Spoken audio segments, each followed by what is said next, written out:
Ya, pemerintah kembali membuka keran ekspor batu bara setelah sempat dilarang oleh Presiden Joko Widodo. Rencana penutupan ekspor yang seharusnya diberlakukan hingga akhir Januari kemudian dicabut.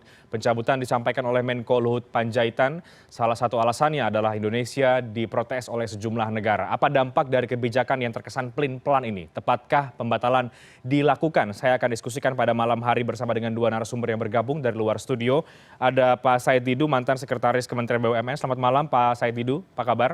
Selamat malam. Ya, dan juga ada Mas Angga Wira, Ketua Umum Aspebindo. Selamat malam Mas Angga Wira, apa kabar?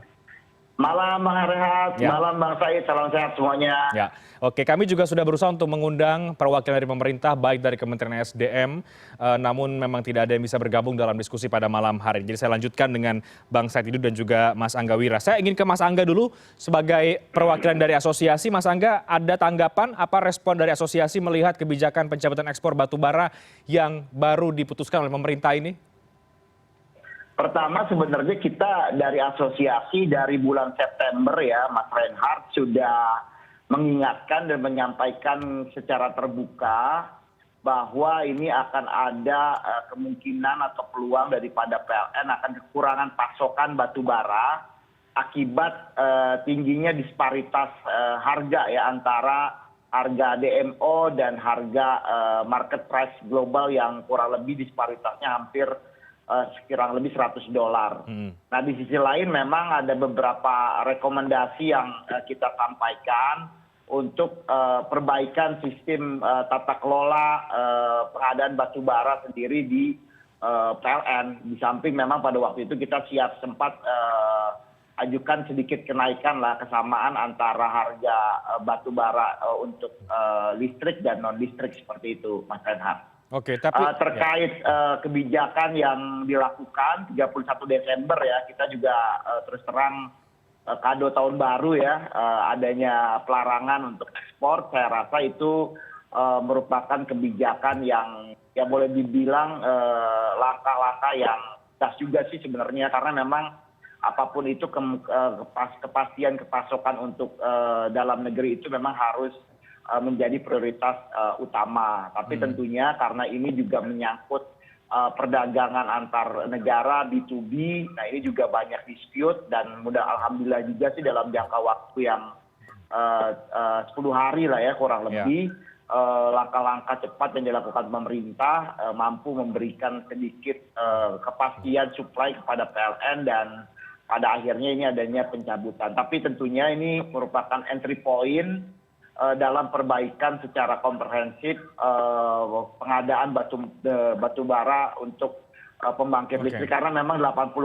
ya kebutuhan energi kita masih dipasok oleh batu bara. Ya, jadi tata kelola pengadaan batu bara ini ya entry point-nya. Tapi secara umum artinya Anda menyambut baik keputusan ini?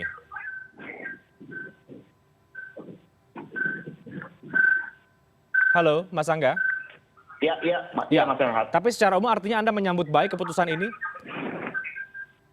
Ya, secara umum tentunya memang harapan kita memang segera dibuka kembali ya karena kalau ditutup gini banyak sekali dispute yang terjadi ini kan bisa merugikan banyak pihak juga di samping juga potensi penerimaan negara juga bisa loss gitu loh. Tapi yang terpenting ini kan shock terapi ya agar kewajiban-kewajiban dari pengusaha untuk memenuhi DMO-nya harus tetap dijalankan dengan baik gitu loh. Dan memang ini evaluasi kalau memang tetap ada kebijakan DMO, ini evaluasinya bisa dilakukan secara berkala gitu loh. Bisa triwulan atau setiap 4 bulan sehingga tidak terjadi kondisi seperti ini lagi. Ya karena sebenarnya udah terintegrasi kan kalau setiap orang ekspor itu kan pasti harus ada izin ekspor dan surat keterangan lainnya. Jadi sebenarnya nggak ada kendala gitu loh ketika memang kebijakan ini harus diperketat juga gitu. Oke, baik. Saya ke Pak Said Didu. Pak Said Didu, Anda melihat bagaimana kebijakan ini yang sebelumnya dikeluarkan tapi tidak lama kemudian dibatalkan kembali oleh pemerintah sendiri. Ini terburu-burukah Anda melihatnya atau bagaimana Pak Said Didu? Saya melihat, saya silakan ini adalah kebijakan poco-poco yang terkaget-kaget. Itu karena sangat aneh, bayangkan, Anda bisa bayangkan seperti dianggap itu pengusaha, datang surat tanggap 31 Desember dan dibatalkan besoknya itu tidak masuk akal sama sekali. Kenapa? Karena ini pasti seperti Angga Wira tadi katakan 3 bulan sebelumnya pasti sudah ketahuan, sudah ketahuan bahwa terjadi kelangkaan. Jadi menurut saya kebijakan dari pemerintah ini adalah langkah untuk menutupi kegagalan mereka menertibkan pengusaha dalam rangka realisasi DMO. Itu menutupi kekurangan. Dan sebenarnya ini gampang sekali. Di semua data itu ada. Di data di Dirjen Minerba. Siapa saja pengusaha yang melanggar DMO. Saya kasih angka. Jadi tidak mungkin terjadi kelangkaan kalau itu pemerintah melaksanakan tugasnya dengan baik atau tidak ditekan oleh pihak yang berkepentingan. Nah, DMO itu kan kalau produksi tahun lalu sekitar 600 juta ton. Berarti DMO ada 150 juta ton dong, 25%. Nah, kebutuhan listrik itu hanya 113 sampai 120 juta ton. Artinya berlebih. Total kebutuhan hanya 137 juta ton. Maksimum 140 juta ton. Artinya DMO itu lebih. Nah, tapi faktanya DMO yang direalisasikan hanya 10%, yang harusnya 25%. Artinya hanya 60 juta ton, jadi minus 90 juta ton. Nah, minus 90 juta ton ini harusnya dicari siapa pengusaha yang melanggar DMO. Saya pada saat pemerintah mengumumkan itu, saya isi kebijakan yang betul-betul pasti batal, saya bilang. Pasti batal, nggak mungkin bisa dilaksanakan. Karena apa? Pengusaha-pengusaha sudah punya kontrak jangka panjang dengan negara lain. Pengusaha juga sudah kontrak kapal, kontrak alat berat, kontrak macam-macam. Nah, kontrak jual beli, masa dibatalkan begitu saja? Nah, ini sebenarnya adalah, kalau saya di dalam kekuasaan, maka sederhana. Aku cek satu demi satu, pengusaha batubara, yang melanggar DMO itu aku denda. Jangan semua yang baik juga kena. Ini kan semua yang patuh juga kena. Sementara yang melanggar sudah menikmati untung. Bayangkan untungnya pelanggar DMO itu, kalau melanggar sekitar 90 juta ton, dan selisihnya kira-kira sekarang, saya ambil yang terendah $100 per ton, maka ada sekitar 15 miliar dolar. Ada sekitar 90 juta kali 100, 9 miliar dolar. 9 miliar dolar itu artinya sekitar 15 triliun. Nah, itu uang itu kemana sekarang? Jadi menurut saya, itu adalah kesalahan pemerintah untuk menjaga kedisiplinan dan mengawasi pelaksanaan DMO. Nah, sekarang dicabut lagi. Dan saya sudah heran pada saat menyatakan bahwa ditutup ekspor sampai 1 bulan. 1 bulan itu kan berarti produksi 50 juta ton. Sementara kebutuhan dalam negeri itu hanya 12 juta ton. Sisanya mau ditumpuk. Nah, ini logika mana gitu suatu pemerintah mengambil keputusan seperti itu. Betapa ruginya pengusaha itu. Karena numpuk batu bara, saya katakan produksi batu bara 50 juta ton. Yang dipakai dalam negeri itu hanya sekitar 12 juta ton, 11 juta ton.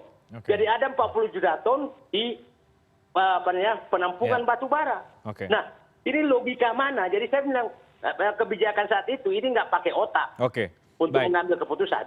Baik, Pak Satidu. Jadi dari awal Anda melihat kebijakan ini tidak bisa dipukul rata untuk semua pengusaha begitu ya, yang bergerak di sektor batubara. Tapi bagaimana dengan yang tadi disampaikan Mas Angga Wira, kalau kemudian ini apa yang disampaikan oleh Presiden beberapa hari yang lalu, pelarangan itu bisa sebagai shock terapi bagi para pengusaha yang kemudian tidak tertib, sehingga ini bisa memberikan dampak. Karena sebelumnya juga kebijakan ini sebetulnya banyak didukung juga, Pak Satidu, oleh sejumlah pihak yang kemudian melihat bahwa mengutamakan stok di dalam negeri terlebih dahulu dengan dilarang ini. Justru pemerintah menunjukkan kelemahan. Karena sepertinya ketakutan menunjuk hidung. Siapa penambang batu bara yang melanggar DMO. Sehingga dia pukul rata. Ini menunjukkan sepertinya pemerintah sudah terdikte oleh pengusaha besar. Sehingga dia nggak berani menunjuk hidungnya siapa pelanggar DMO. Saya 1,5 tahun di Kementerian SDM sebenarnya saya tahu pelanggar DMO itu. Cuma nggak bisa diumumkan, dan memang orang sangat kuat dalam kekuasaan. Oke. Udahlah. Oke. Itu. Jadi Anda melihat kebijakan yang tadi Anda sebutkan poco-poco ini nuansanya juga ada nuansa politisnya ya, Bang Said Didu? Saya katakan ini pencitraan yang kebablasan, seakan-akan bahwa tegas, padahal nggak tegas, menunjukkan kelemahan tidak bisa melawan oligarki dalam kekuasaan, sehingga dia pukul rata semua, melarang ekspor yang nggak mungkin dilaksanakan, nggak mungkin gitu. Oke, saya ke Mas Angga Wira. Kalau begitu, Mas Angga Wira, kalau kita bicara dampak setelah kemudian dilarang, ada beberapa hari ya sampai kemudian kemarin dicabut kembali. Hitung-hitungan dari asosiasi Anda, berapa kemudian perkiraan dampak yang ditimbulkan dari keputusan buka tutup keran ekspor batu bara ini? Ya alhamdulillahnya sih memang nggak sampai 1 bulan ya. Ini ada kesempatan untuk dibuka kembali. Artinya dalam 10 hari terakhir kan ya memang terjadi beberapa ya dispute lah ya. Karena kan ini kan kontraknya yang bersifat juga internasional. Kalau jumlahnya ya kita sendiri masih menghitung, tapi tadi Bang Said udah menggambarkan secara umum ya. Tapi saya ingin menarik lebih jauh lagi bahwasanya sebenarnya kesempatan ini harus digunakan sebesar-besarnya oleh pemerintah dan PLN untuk memperbaiki tata kelola pengamanan ketahanan energi domestik kita gitu. Dan harapan saya dalam konteks model bisnis kita ke depan ini juga harus diperhatikan skala pengusaha batubara. Ini ada yang besar, kecil, dan menengah. Ini iklim usahanya harus diatur sedemikian rupa gitu loh. Dan juga jangan menafikan peran-peran daripada pengusaha-pengusaha khususnya selama ini membantu pengadaan di dalam negeri gitu. Khususnya pengusaha-pengusaha kecil dan menengah. Ini Bang Said yang harus kita perjuangkan juga gitu loh. Karena seperti tadi statement yang disampaikan oleh Pak Menko Marinvest gitu loh ya, yang menafikan peran trader. Sebenarnya peran trader ini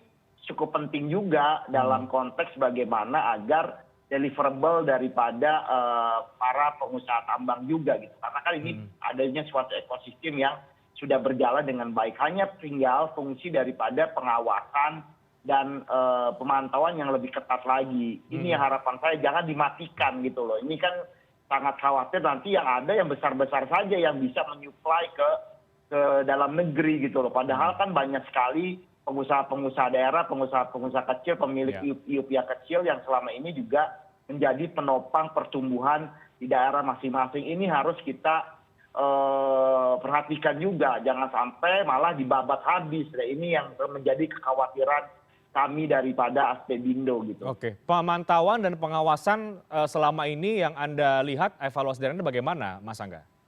Ya itu tadi kan, seperti tadi juga Bang Said katakan, sudah kelihatan kan sebenarnya DMO ini kan progresnya sepertinya harus bisa dilihat dari RKAB. Karena kan setiap tahun sebelum di ACC kita bisa menambang kan kita menyampaikan RKAB ditetapkan lalu ada susunannya. Artinya harusnya evaluasi terhadap pemenuhan DMO jangan hanya dilakukan di akhir tahun gitu loh. Harus dilakukan secara berkala. Misalnya mungkin nggak usah lah kalau setiap bulan mungkin terlalu cepat, per triwulan aja, per 3 bulan melaporkan. Kalau memang sudah 3 bulan pertama masih sedikit ya itu mulai dikenakan sanksi atau dikenakan denda yang memang sifatnya eksponensial seperti itu. Dan kalau perlu ya memang dicabut dan ditutup. Saya rasa sangat tegas, harus tegas juga karena apapun itu ya bumi, air, dan kekayaan alam yang terkandung di dalamnya harus dimanfaatkan sebesar-besarnya untuk kemakmuran rakyat. Itu harus menjadi highlight kita gitu. Dan yang terpenting menurut saya harga TDL juga jangan dinaikkan, jangan sampai ini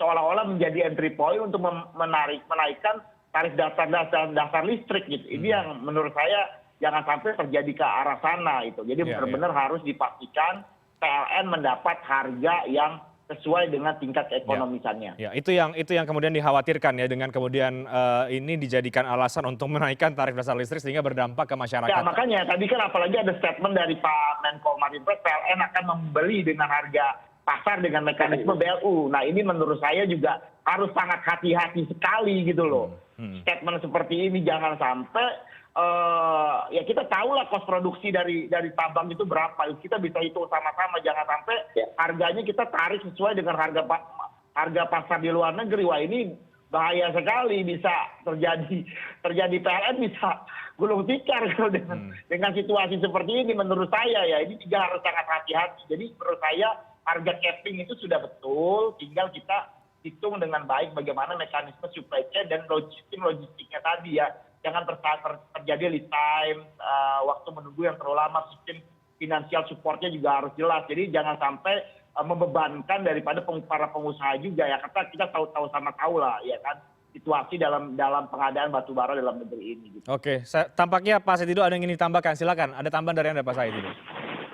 Saya pikir kontrolnya sangat-sangat sederhana. Kalau mau bekerja dan pemerintah berada tidak takut kepada pengusaha.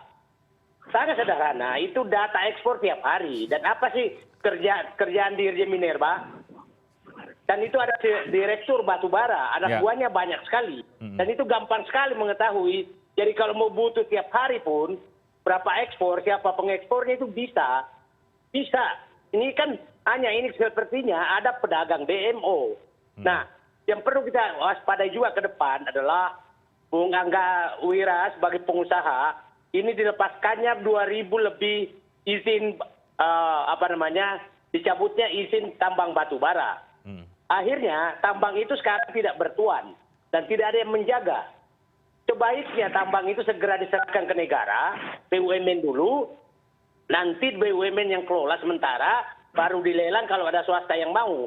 Sekarang ini betul-betul agak was-was saya. Nah, pernyataan Menko Marinvest tadi menyatakan bahwa akan berlaku harga pasar, jangan sampai ini seperti Bung Angga tadi, TDL ini naik. Coba bayangkan. TDL sekarang itu dihitung dengan harga batu bara $70. Sementara harga pasar $200 lebih. Berarti kalau itu diikuti harga pasar, berarti harga TDL akan naik hampir 2 kali lipat. Itu betapa bahayanya.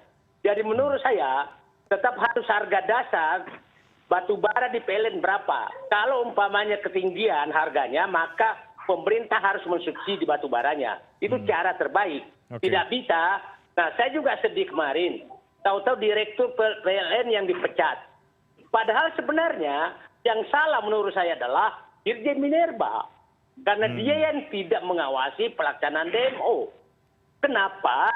Nah, PLN kan nggak bisa memaksa orang membeli, apalagi uangnya PLN tidak ada. Jadi saya pikir, saya berharap ini perbaikan ke depan. Benar Bung Angga, kita perbaiki keseluruhan. Tapi jangan sama sekali melepaskan ke pasar bebas tentang harga batu bara. Tapi kita harus antisipasi, kalau ketimpangan harga lokal terlalu tinggi seperti sekarang lebih $100, maka pasti penyelundupan akan banyak. Itu harus dijaga juga. Jadi semua kalau mau duduk dengan akal sehat, tapi pengusahanya tidak ikut rapat, atau pejabat yang merangkap pengusaha sebaiknya tidak ikut rapat, itu mungkin akal sehat akan muncul dalam kebijakan. Menarik. Itu saya pikir. Jadi saya berharap etika birokrasi betul-betul dijalankan. Orang yang ada hubungan keluarga dengan penambang batu bara nggak bisa ikut rapat, apalagi pengusaha sendiri yang merangkap, pengusaha batu bara sendiri yang merangkap sebagai pejabat, sebaiknya tidak ikut rapat. Karena itu pasti konflik of interest terjadi. Baik, menarik. Tapi kita break dulu ya, Pak Said Didu dan juga Mas Angga Wira. Kita nanti akan juga membahas, Mas Angga, kalau begitu usulan dari asosiasi seperti apa terkait dengan kewajiban DMO ini. Karena bagaimanapun juga tetap ada fakta bahwa ada perusahaan yang tidak memenuhi kewajiban DMO-nya. Dan juga apa tanggapan Anda berdua terkait dengan PLN batubara yang saat ini tengah dikaji mungkin akan dibubarkan. Kita break terlebih dulu, kami akan segera kembali sesaat lagi.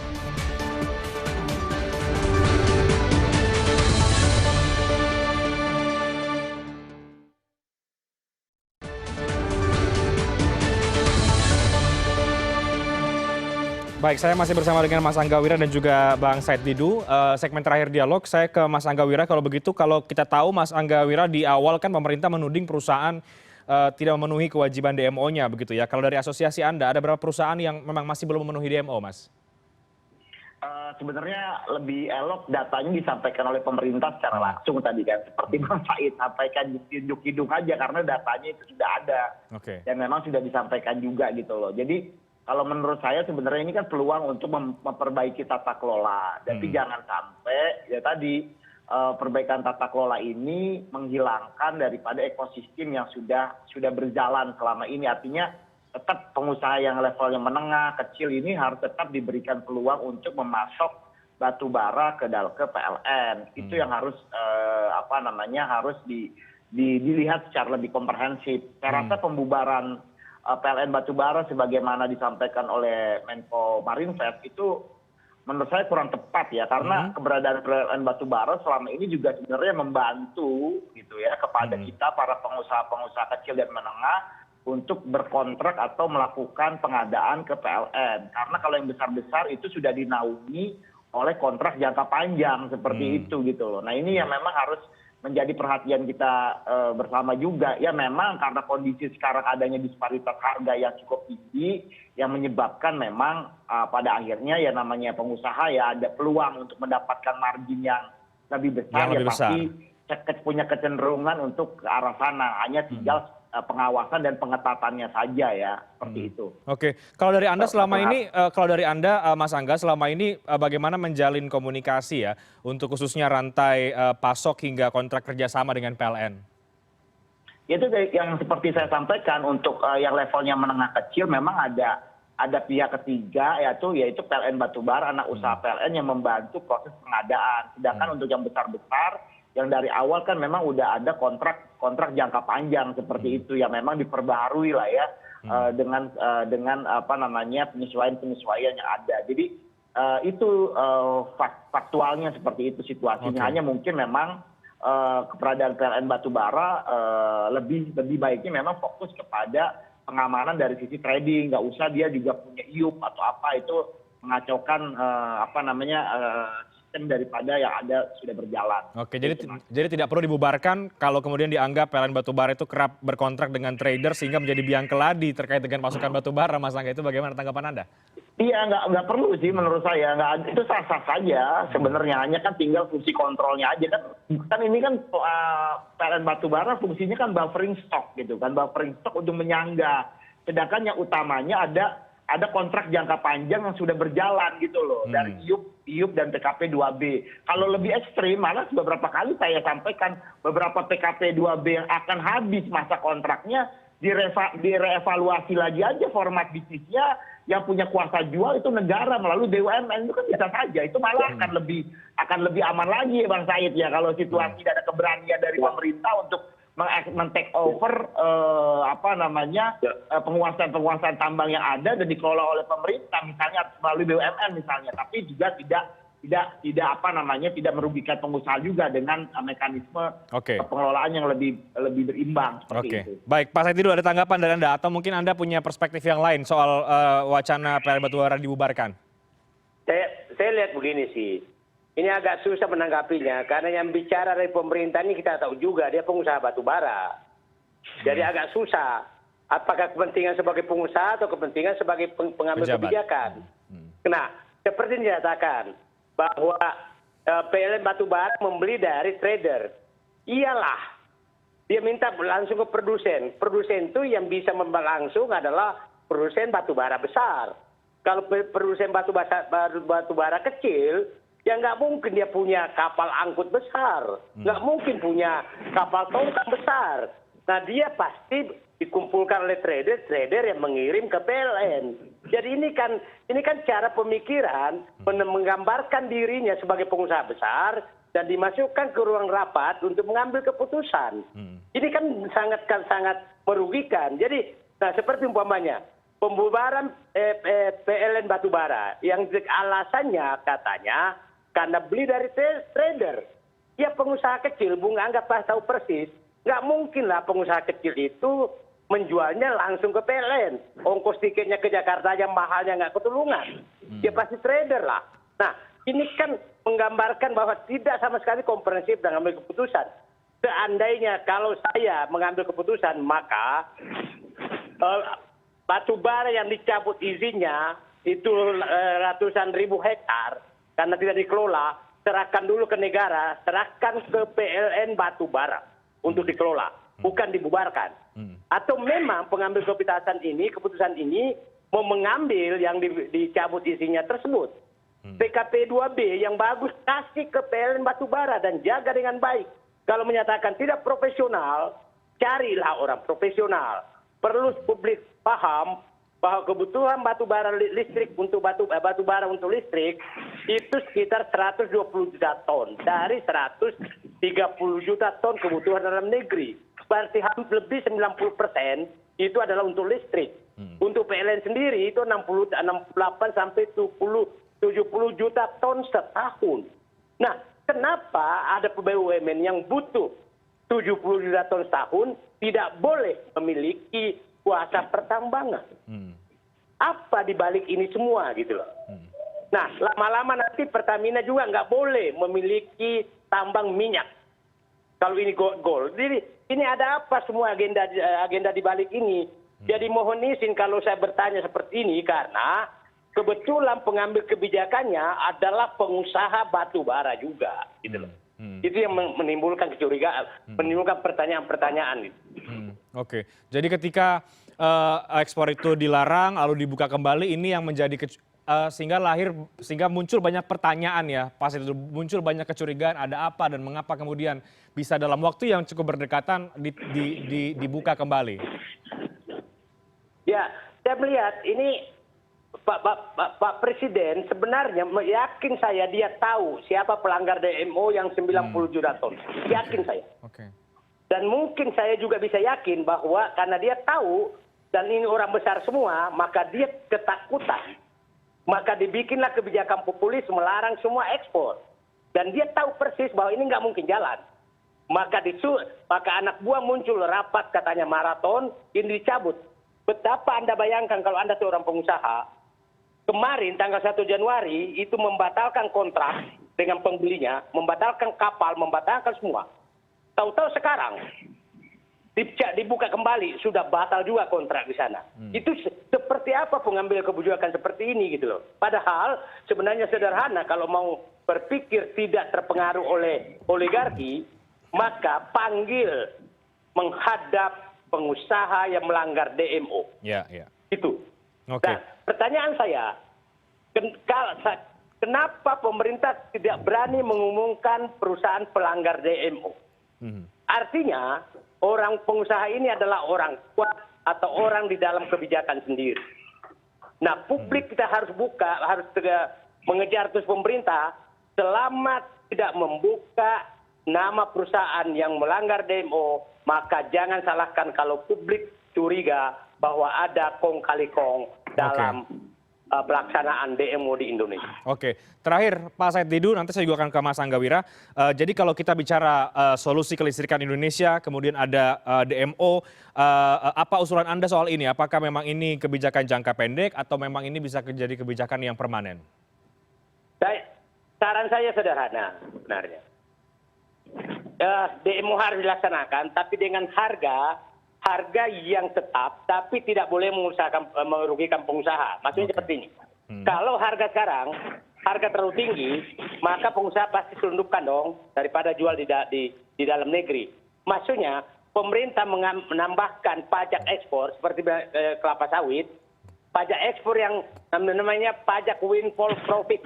Pajak windfall apabila seperti sekarang $200 pajak windfall dan hasil pajak itu digunakan untuk mensubsidi pembelian PLN. Sehingga swasta tetap menjual ke PLN bukan $70, mungkin mendekati harga pasar, bukan harga pasar. Tapi selebihnya adalah dibayar dari pajak ekspor batubara. Saya pikir itu jalan yang paling cepat dan itu harus transparan. Kecuali ada niat kong kali kong, pasti akan susah. Oke, baik. Saya terakhir ke Mas Anggawira. Apa jadi kemudian sekali lagi usulan dari asosiasi terkait dengan kewajiban DMO ini, apakah perlu dievaluasi harganya atau apa? Ya, pertama tentunya perlu ada kenaikan lah sedikit ya dari DMO yang sudah ditetapkan sebesar $70. $70 ya? Okay. Disesamakan dengan DMO non listrik $90. Dan usulan dari kami sebenarnya ya ekosistem yang sudah berjalan selama ini, ada pengusaha besar, pengusaha menengah dan kecil harus tetap dilibatkan dari dalam ekosistem yang ada gitu. Jangan sampai dengan adanya entry point seperti ini malah menghilangkan para pengusaha kecil, menengah, dan peran daripada trader yang sudah berjalan dengan baik selama ini. Jadi sebenarnya trader ini muncul, tadi seperti yang Bang Said sampaikan juga, ini kan memang membantu para iup-iup kecil untuk bisa menjual kepada PLN. Jadi harus benar-benar komprehensif lah. Jadi ekosistem usaha ini bisa berjalan dengan baik dengan dukungan berbagai peran daripada sektor usaha yang ada. Seperti itu, Bang. Baik. Terima kasih banyak Mas Angga Wira, Pak Said Didu untuk diskusi yang menarik malam hari ini. Mari kita akan lihat ke depan, semoga ini menjadi entry point untuk perbaikan tata kelola soal pasokan batu bara yang tadi sudah banyak kita bahas dari A sampai Z. Dan mudah-mudahan apa yang sudah kita bahas malam hari ini bisa menjadi masukan bagi semua pihak. Terima kasih banyak Bang Said Didu, mantan Sekretaris Kementerian BUMN, dan juga Mas Angga Wira, Ketua Umum Aspebindo. Selamat malam, sehat selalu. Terima kasih, Bang. Terima kasih, Bang Rehan.